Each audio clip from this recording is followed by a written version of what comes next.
Welcome everyone. आप देख रहे हो मन्नत official YouTube channel. Punjab and Haryana high court की हम आपको क्लासेस करा रहे हैं, जिसमें हमने जीके की आपके 20 क्लासेस कंप्लीट कर ली। मैथ्स की क्लास हमने आपको बोला था आज से स्टार्ट करेंगे। क्लास 5 आपको पहले अवेलेबल हो चुके हैं, तो ये क्लास नंबर 6 है जो हम आज करवाएंगे आपको। अच्छा, आज से ये थोड़ा एक स्टार्टिंग तरीका होगा, आप देखोगे, इसको बताओगे कमेंट करके। इंपॉर्टेंट न्यूमेरिकल एप्टीट्यूड क्वेश्चंस करेंगे जो आपके लेवल ऑफ एग्जामिनेशन पे डिपेंड करता है। ठीक है, जो आपके लेवल होगा एग्जाम का, उसी लेवल के क्वेश्चंस हम आपको कराएंगे। खासतौर पर वो क्वेश्चंस जो बेसिकली 8 to 10 के लिए ही बने, 8 से लेके 10th तक के बच्चों के लिए ही होते हैं ये। तो यही आपकी क्वालिफिकेशन का लेवल है। प्रीवियस पेपर्स को देखते हुए इसी टाइप के बेसिक बेसिक मैथमेटिकल के क्वेश्चंस आपको देखने को मिलेंगे। तो न्यूमेरिकल एप्टीट्यूड की क्लास नंबर 6 है। स्टार्ट करने से पहले अगर चैनल को आपने सब्सक्राइब नहीं किया है तो सब्सक्राइब कर लें, बिकॉज इसी तरह की क्लासेस हमारी मन्नत ऑफिशियल यूट्यूब पर आपको देखने को मिलती रहेंगी। तो साथियों, स्टार्ट करते हैं। पहला क्वेश्चन इसमें बताया गया है कि अगर ए और बी का रेशो 7:9 है और बी और सी का रेशो 5:7 है, तो आपको वैल्यू बतानी है ए रेशो सी की। ठीक है, ए टू सी। ये हिंदी में है, यहाँ पे आप हिंदी वाले बच्चे हैं, वो बेसिक सी बात है, ये क्वेश्चन पढ़ लेंगे, कोई खास डिफरेंस है नहीं इसमें। ठीक है, तो चलो इसका सॉल्यूशन हम लोग स्टार्ट करते हैं। ए रेशो बी 7:9। अच्छा बच्चों, ए रेशो बी का मतलब होता है A upon B, that is 7/9। Clear है ये पॉइंट? ठीक है, इस चीज को नोट करो आप। दूसरा हम आपको बताएंगे बी रेशो सी, ये आपका है 5:7। तो इसका मतलब हो जाएगा B upon C, that is 7/9। Clear? इस पॉइंट को नोट करो आप, दोनों पॉइंट हो गए। अच्छा, ऐसे क्वेश्चंस में ना आप सिंपली आप देखोगे, जैसे ए अपॉन बी है, ये बी अपॉन सी है। अगर इन दोनों को हम गुना कर दें, मल्टीप्लाई कर दें अगर इन दोनों को, ठीक है, सोचना इस चीज को, अगर इन दोनों को हम मल्टीप्लाई कर देते हैं, ये बच्चों ये 5/7 होगा। ठीक है, यहां पे प्लीज ये चेक करेक्शन कर लेना। चलो कट करके लिख देते हैं, 5/7 होगा आपके लिए। तो इन दोनों को अगर हम मल्टीप्लाई कर देते हैं तो सोचो, इससे ये कट हो जाएगा, तो बचेगा क्या? ए अपॉन सी। और ए अपॉन सी ही बच्चों हो आपका ए रेशियो सी, तो यहां पे सीधा आंसर निकलेगा आपका। तो ऐसे ही क्या करना है, A upon C that is 7/9 into 5/7। देखो 7 से 7 कट जाएगा यहां पे, और ये बचेगा आपका 5/9। ठीक है, 5/9, तो दैट इज 5:9। तो ये 5:9 है, तो क्वेश्चन का आंसर जो होगा ए होगा। कहने का मतलब है रेशो के क्वेश्चंस आएंगे तो इतने बेसिक हो सकते हैं वो, कि अगर आपने मल्टीप्लाई किया तो ये आंसर निकला। ठीक है, इसी का दूसरा पहलू भी हो सकता है। क्या पहलू हो सकता है? ए अपॉन बी डिवाइड अगर करें बी अपॉन सी से। सोचना बच्चों ये बात, तो ए अपॉन बी हो जाएगा, और बी हमारा चला, सी हमारा चला जाएगा ऊपर और बी हमारा आ जाएगा नीचे। तो अगर हमसे कोई ए सी अपॉन बी स्क्वायर की वैल्यू पूछता है तो हम लोगों को डिवाइड करना पड़ेगा, सिंपल। ठीक है, यहां पे इन्होंने ए अपॉन बी पूछा था, इसलिए हमने गुना करना पड़ा। गुना करने के बाद आपको क्लियर है कि हमने गुना क्यों किया। होपफुली क्वेश्चन समझ आया होगा, इजी रहता है। दोनों ये रेशियो है, ये देखो, ये 7/9 है, ये 5/7 है। ए बी, ये सोचो आप, ए बी फिर बी सी, ये भी तरीका होता है। तो ये बी को लैप्स करना पड़ेगा ना हमें, तभी ए और सी निकलेगा। तो इसलिए इनको गुना किया जाता है। तो गुना ही पे सीधे सीधे भी कर दोगे ना आप, तो भी आपका आंसर आ जाएगा। अगर आगे से आप क्वेश्चंस को देखोगे तो 5/9 आंसर, सिंपल। होपफुली समझ में आ गया होगा। चलो क्वेश्चन नंबर 2 देख लेते हैं। 45 लीटर दूध है, पानी है, दोनों का मिश्रण है, और दूध और पानी का जो अनुपात है, अब यहां पे लिख लेते हैं हम मिल्क और आपका वाटर, इसका बच्चों अनुपात है 2:1। और टोटल जो आपके पास मिक्सचर है, यहां पे हम लिख देते हैं टोटल मिक्सचर, वो आपका 45 लीटर है। कितना है? 45 लीटर। ठीक है, अच्छा 45 लीटर को सबसे पहले 2:1 में तोड़ के देखो आप। तो तोड़ोगे कैसे? जब ऐसे रेशो में दिया हो ना 2:1, तो 2:1 की गुना जोड़ लो, इनको 3 हो जाएगा ना। 3 हिस्से समझो इसको, 3 हिस्से 45 लीटर के बराबर हैं बच्चों। तो एक हिस्सा किसके बराबर होगा? इंग्लिश वाले बच्चों के लिए बता देते हैं 1 पार्ट, तो 45 से 3 को डिवाइड करोगे तो 15 लीटर के बराबर हो जाएगा आपका एक हिस्सा। तो मुझे ये बता दो, दो तो है दूध, दो दूध है ना, और एक है आपका पानी, तो दूध और पानी कितना कितना आया भाई, दूध 2 है ना, तो 2 गुना 15, और ये सिंपल भाई 15, तो यानी 30 लीटर तो आ गया बच्चों दूध, और 15 लीटर आ गया आपका पानी। क्लियर हो गया? अब ये आपके पास था, एक्चुअल में आपके पास क्या था, 30 लीटर दूध था और 15 लीटर पानी था, इसको मिला के आपने मिक्सचर बना दिया 45 लीटर का। अब आगे क्वेश्चन बोलता है when some quantity of water is added to the mixture this ratio becomes 1:2।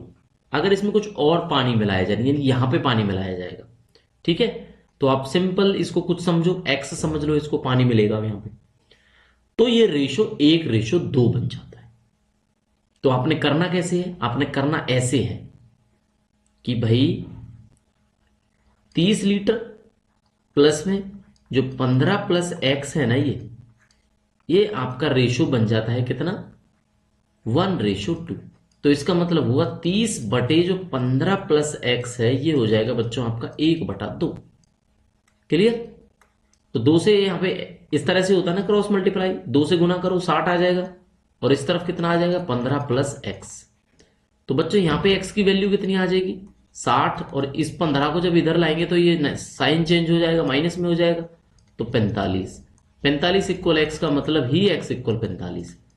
तो बच्चों 45, कंफ्यूज मत हो ना, ये मत सोचना कि 45 ही मिक्सचर 45 ही पानी मिलेगा, भाई क्वेश्चन ही ऐसा है, इसमें हम क्या करें। तो ये 45 लीटर और पानी मिलेगा। अब इस बात को हम जस्टिफाई कर देते हैं कि क्या हमारा आंसर ठीक है या नहीं।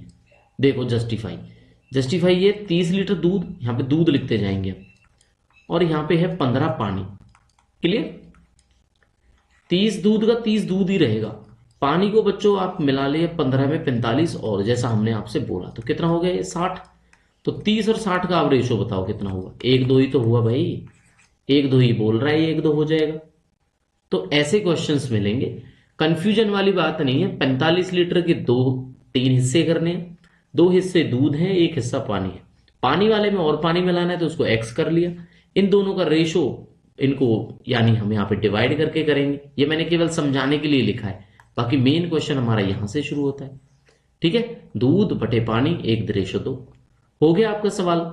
ऐसे ही पेपर में आएंगे, इससे ज्यादा टफ लेवल नहीं होगा आपका, और डिफरेंट क्वेश्चंस हैं। ये मिक्सचर का था, इससे पहले वाला क्वेश्चन हमने आपको कराया, ये हमारा रेशो प्रपोर्शन का था। ठीक है, चलो थर्ड क्वेश्चन देखो।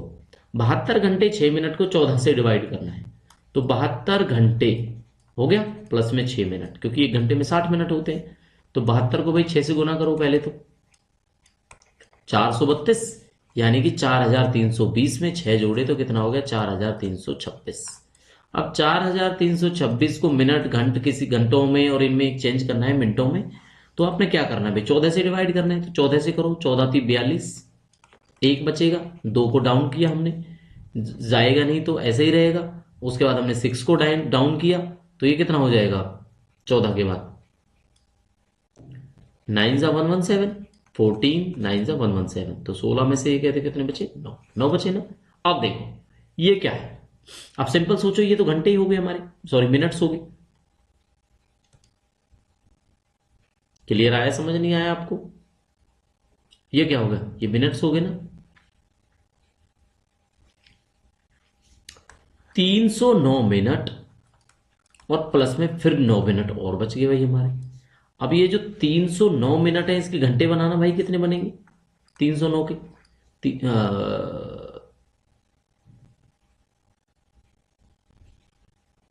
तो अगर इनको घंटों में देखें तो हम 6 से करेंगे, 60 से, तो 60 से 5, तो 5 आवर्स आएगा। तो ये आपका आंसर आ जाएगा 5 घंटे 9 मिनट। कितना आ जाएगा जी आपका 5 घंटे 9 मिनट वाला जो है आंसर निकल के आपका आ जाएगा। ठीक है, कंफ्यूजन कुछ नहीं है, 5 घंटे वाला एक ही ऑप्शन है। अगर 5 यहां पे करने के बाद भी आप इसको टिक कर रहे हो ना तो ठीक हो जाता, बट फिर भी आपको देखना चाहिए कि 6 तो नहीं हो सकता, कभी पता लगे आपको 6 हो जाए। क्लियर आई आपको बात समझ में? चलो यही चीज आपको ध्यान रखनी है बस। देखो बच्चों 300 मिनट है ना, 300 को 14 से कर लो, सॉरी 309 है ना बच्चों, ये 309 मिनट था ये। तो 309 मिनट में भी जब आप घंटे बना रहे हो तो 9 मिनट ये बच जाते, 9 ये बच यार, 18 मिनट होना चाहिए वैसे तो, है ना, लेकिन 18 मिनट वाला तो कोई ऑप्शन है नहीं। चलो इस चीज को चेक करेंगे, बाकी आंसर इसका यही आएगा। ओके चलो फोर्थ देख लेते हैं। एवरेज बतानी है आपने 4 कंसेक्यूटिव इवन नंबर्स की 27 है, तो लार्जेस्ट ऑफ दीज नंबर्स, यानी कोई 4 क्रमागत संख्याएं हैं लेकिन वो सम संख्याएं हैं। सम पता है ना आपको, जो 2 से भाग हो जाती है, जैसे मान लो 2 है, 4 है, 6 है, 8 है, तो होगी ना 4 क्रमागत। इनको अगर जोड़ते हैं, इनका एवरेज निकालते हैं, तो एवरेज क्या होता है, इन सबका जोड़ा जाता है और 4 से भाग किया जाएगा। अगर ये 4 नंबर तो 27 आना चाहिए। तो इनमें से ना बड़ा नंबर बताना है हमें, यहाँ पे तो पता है 8 बड़ा है, ठीक है। तो इस तरह का ही एक क्वेश्चन है। तो कंसेप्ट समझा दिया, अब क्वेश्चन की बारी आ जाती है। देखो बच्चों, एक को x मानेंगे ना तो दूसरे को x+2 मानना पड़ेगा, तीसरे को x+4 मानना पड़ेगा और चौथे को x प्लस कितना 6, क्योंकि सम संख्याएं, अगर ये सम है तब इसमें 2 जोड़ेंगे तभी अगला सम आएगा ना, फिर 4 जोड़ेंगे तो उसका नेक्स्ट कंसेक्यूटिव आएगा। ऐसे हो गए आपके 4 नंबर। चारों नंबर की एवरेज की बात कर रहे हैं, तो इसका मतलब ये सारे भाई जुड़ेंगे। चलो जोड़ दो इन्हें फटाक से, डिवाइड भी इनको 4 से करेंगे और आंसर आ जाना चाहिए हमारा 27।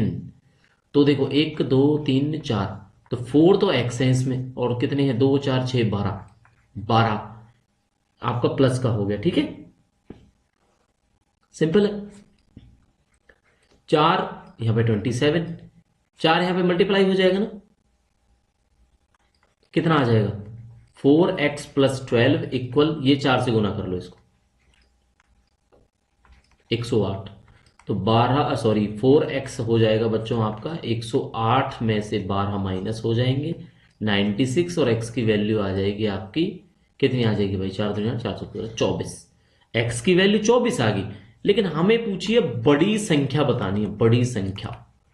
अच्छा बच्चों ये ऑप्शन ना पिछले क्वेश्चंस के ही है, चलो चेंज कर देते हैं। एक ही जगह मैं आपको सिंपल बता देता हूं, 24 मान लेते हैं, 26 मान लेते हैं, 28 मान लेते हैं और 30 मान लेते हैं। अब देखो क्या आंसर होगा। तो बड़ी संख्या तो 6 वाली है ना, जिसमें x में 6 जोड़े जा रहे हैं, तो आप 24 में 6 जोड़ दो, कितने हो जाएंगे 30। तो आपका आंसर आएगा बच्चों यहाँ पे 30। कितना आंसर आएगा आपका 30, तो वो संख्या होगी आपकी 30। सिंपल, कोई कंफ्यूजन नहीं। 4 क्वेश्चन करा दिए आपको, बड़ा इंटरेस्टिंग लग रहा होगा, ऐसे ही ये सेशन चलता रहेगा। क्वेश्चन वो ही कराएंगे जो आपके पेपर के लेवल के होंगे, ठीक है, जो आपके पेपर में आने वाले हैं। इससे टफ नहीं आएंगे, इसी तरह के basic conceptual questions, factual questions मिलेंगे। चलो अभी 5th देखो, बड़ा इजी क्वेश्चन है, डिफरेंस है किसी नंबर के बीच में। अब यहां पे ये चेंज नहीं हुआ है ना, थोड़ी सी मिस्टेक इस वजह से हुई है, आज टाइम का इशू रहा है, जल्दी जल्दी ये पीडीएफ के लिए आपको रेडी की, ये क्लास आपके लिए बनाई गई है और अब इसको हम करा रहे हैं आपको, तो थोड़ा सा इशू है, ये हम कट कर देंगे। चलो मैं आपको हिंदी में समझा देता हूं। डिफरेंस है ना जो नंबर का, एक कोई नंबर है, मान लो x है और इसका 3/5 है इसी नंबर का, और इसका मतलब है 50, तो आपको नंबर बताना है, ठीक है। यानी देखो ये एक नंबर है, इस नंबर का 3/5 कितना होगा 3/5 इंटू एक्स, क्योंकि x तभी उसी का नंबर का निकलेगा ना भाई। तो देखो x माइनस ये कितना हो जाएगा 3x/5, क्लियर है ना, ये इक्वल 50। बड़ी इजी हो जाएगा आपका ये क्वेश्चन। देखो यहाँ पे 1 समझेंगे और यहाँ पे 5 को 5 लिखेंगे, तो कितना हो जाएगा, ये ऊपर 5 से मल्टीप्लाई होकर 5x, और ये 5 से 5 कट होकर ऊपर का 3x ही रहेगा, और यहाँ पे ये 50 रहेगा, तो ये 5 तो इसकी तरफ चला जाएगा। चलो चला गया, समझ लिया हमने। 5 में से 3 गया तो कितने बचे 2x, और ये कितना हो जाएगा 250, तो x की वैल्यू कितनी आ जाएगी भाई 125। तो सीधी सी बात है, उस नंबर है वो 125। अब इसको कर देते हैं क्रॉस वेरीफाई आपको, ठीक है। थोड़े टाइम के बाद आपको क्रॉस वेरीफाई करने की कभी जरूरत नहीं पड़ेगी, जब आपको कॉन्फिडेंस आ जाएगा। 125 वो संख्या है, इसी संख्या का 3/5 हमने निकालना है, तो कितना आ जाएगा बच्चों 75 आ जाएगा ना, 75। अब 125 में से 75 घटाएंगे तो ही 30 आएगा ना, यही क्वेश्चन में पूछा था, सॉरी 50 आएगा ना, यही क्वेश्चन में पूछा था भाई। तो इसलिए हमारा जो क्वेश्चन है वो क्या हो गया, वो जस्टिफाइड हो गया, यानी कि वो ठीक है, यानी हमने जो आंसर किया है वो राइट आंसर। चलो राइट आंसर है, राइट ही क्वेश्चंस आपको बताए जाएंगे। इसी तरह की क्लास आपको मिलती रहेगी। ठीक है, अब आपने करना क्या है, आपने सिंपली चैनल को सब्सक्राइब करना है, हमें ज्वाइन करना है प्रिपरेशन के लिए, वेरियस कोर्सेज के लिए, तो आप चैनल को विजिट कर सकते हैं। बाकी पीएन कोर्स के लिए आपने ज्वाइन करना है, जिसमें आपको जीके के मॉक क्वेश्चंस मिलेंगे, क्योंकि मोस्टली डोमिनेंट आपकी जीके रहेगी, ज्यादा क्वेश्चन जीके के पूछे जाएंगे। ठीक है, तो आपने डिस्क्रिप्शन में जाना है, गूगल फॉर्म को फिल करना है, कंडीशंस को आप अप्लाई करोगे और हमें स्क्रीनशॉट शेयर करोगे इन्फॉर्मेशन का, जो आपकी पेमेंट का स्क्रीनशॉट होगा। बाद में आपको एक टेलीग्राम ग्रुप में ज्वाइन कर दिया जाएगा, जिसमें हमारे सारे के सारे प्लस मेंबर्स होंगे। तो प्लस मेंबरशिप है आपकी ये कोर्स की, तो आप ज्वाइन कर सकते हैं एग्जाम डेट से पहले। तो साथियों, यही क्लास इसी तरह से चलती रहेंगी, मिलती रहेंगी। बाकी नेक्स्ट क्लास में मिलते हैं आपसे, तब तक के लिए thank you and see you.